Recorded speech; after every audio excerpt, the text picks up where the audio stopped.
एकनाथ शिंदे हे स्वतः अमित शहा यांना भेटायला गेलेले होते.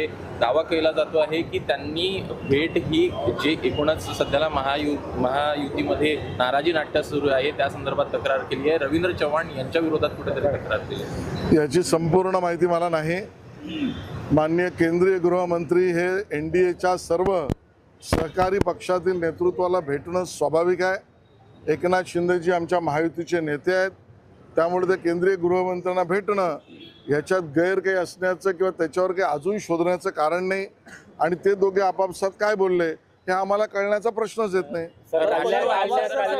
दावा असा देखील केला जातोय की बाळासाहेब ठाकरेंच्या स्मारक समितीच्या अध्यक्षपदी उद्धव ठाकरेंची निवड केली, यामुळे सुद्धा एकनाथ शिंदे आणि शिंदे गट नाराज आहेत, त्याची सुद्धा तक्रार करण्यात आली. दाव्यावर प्रतिदावा करायला मी इथे आलेलो नाही.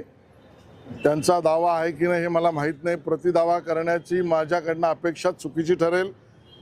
दोन्ही नेत्यांमध्ये एकनाथजी जर केंद्रीय गृहमंत्र्यांकडे गेलेले आहेत तर त्या दोघांमध्ये महाराष्ट्राच्या हिताची काही चर्चा झाली असेल तर ती योग्यच आहे. सर, कल्याण